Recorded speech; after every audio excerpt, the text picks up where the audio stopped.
രാഷ്ട്രീയ പാർട്ടികളുടെ കണക്കുകൂട്ടലുകൾ തെറ്റിച്ചാണ് പോളിംഗ് ശതമാനത്തിൽ ഇത്തവണ കുറവ് രേഖപ്പെടുത്തിയത്. തെരഞ്ഞെടുപ്പ് കമ്മീഷൻ ഇതുവരെ പുറത്തുവിട്ട കണക്കുകൾ പ്രകാരം 61.01 അതാണ് പോളിംഗ് ശതമാനം. ആർ രാകേഷ് ആയിരുന്നു വിവരങ്ങളുമായി നാഷണൽ ഡെസ്കിൽ നിന്ന്.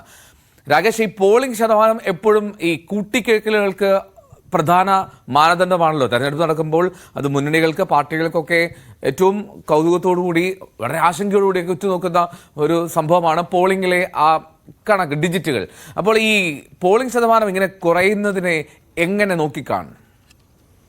എൽദോ, വാശിയേറിയ പ്രചാരണമായിരുന്നു ആറാം ഘട്ടത്തിൽ. പ്രത്യേകിച്ച് അരവിന്ദ് കെജ്രിവാൾ ജയിലിൽ നിന്ന് ജാമ്യം ലഭിച്ച് പ്രചാരണത്തിൽ സജീവമായിരുന്ന ഒരു ഘട്ടം. ഏതായാലും ആ ഘട്ടത്തിലും പോളിംഗ് ശതമാനത്തിൽ കുറവ് എന്നാണ് ഇപ്പോൾ തെരഞ്ഞെടുപ്പ് കമ്മീഷന്റെ കണക്കുകൾ പുറത്തു വരുന്നത്. 11:30 വരെയുള്ള കണക്കുകളാണ് കമ്മീഷൻ പുറത്തുവിട്ടിരിക്കുന്നത്. ഇത് പ്രകാരം 61% മാത്രമാണ് പോളിംഗ് രേഖപ്പെടുത്തിയിട്ടുള്ളത്. കഴിഞ്ഞ തവണത്തെ അപേക്ഷിച്ച് ഇത് ഏതാണ്ട് 3% കുറവാണ്, 4% കുറവാണ്. കാരണം കഴിഞ്ഞ തവണ ഇത് 64.73 ആയിരുന്നു. അതും അനന്ത്നാഗ് രജൌരി മണ്ഡലത്തിലെ കണക്കുകൾ കൂട്ടാതെയാണ് ഈ 64.73 എന്നുള്ളത്. അപ്പോൾ വലിയ രീതിയിലുള്ള കുറവ് പോളിംഗ് ശതമാനത്തിൽ സംഭവിച്ചിരിക്കുന്നത്. ഏതാണ്ട് 6% കുറവ് സംഭവിച്ചിരിക്കുന്നു എന്ന് തന്നെ പറയാം.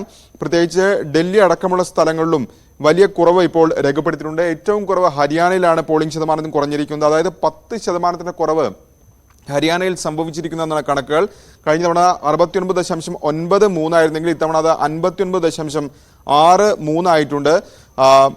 ഡൽഹിയിലും സമാനമായ രീതിയിൽ പോളിംഗ് ശതമാനത്തിൽ കുറവ് വന്നു എന്നാണ് ഇപ്പോൾ ഏതായാലും കമ്മീഷന്റെ കണക്കുകൾ വ്യക്തമാക്കുന്നത്. പക്ഷേ അനന്ത്നാഗ് മണ്ഡലത്തിൽ 54% പോളിംഗ് രേഖപ്പെടുത്തിയിട്ടുണ്ട് എന്നത് കമ്മീഷനെ സംബന്ധിച്ചൊരു ആശ്വാസകരമായ കാര്യമാണ്. രാഷ്ട്രീയ പാർട്ടികളെ സംബന്ധിച്ച് ആശ്വാസകരമായ കാര്യമാണ്. കാരണം അനന്ത്നാഗ് പൊതുവെ പോളിംഗ് ശതമാനം കുറവ് രേഖപ്പെടുത്താറാണുള്ളത്. പക്ഷേ അവിടെ ഏതായാലും 54% പോളിംഗ് രേഖപ്പെടുത്തിയിട്ടുണ്ട്. ആദ്യ 3 ഘട്ടങ്ങളിലും സമാനമായ രീതിയിൽ വലിയ ഇടിവ് പോളിംഗ് ശതമാനത്തിൽ ഉണ്ടായിരുന്നു. പക്ഷേ അതിനുശേഷമുള്ള 2 ഘട്ടങ്ങളിൽ ആ ഒരു വ്യത്യാസം കുറഞ്ഞു വന്നിരുന്നു. അത് ഒരു അനുകൂല സാഹചര്യമായി അല്ലെങ്കിൽ പോസിറ്റീവ് സൈനായൊക്കെ തന്നെ തെരഞ്ഞെടുപ്പ് കമ്മീഷൻ വിലയിരുത്തിയിരുന്നു. പക്ഷേ ഏതായാലും 6ാം ഘട്ടം വരുമ്പോൾ അതൊരു വലിയ കുറവാണ് ഏതായാലും ഈ ഘട്ടത്തിലെ കണക്കുകൾ കാണിക്കുന്നത്. ശരി, ആർ രാകേഷാണ് വിവരങ്ങൾ നൽകിയത്.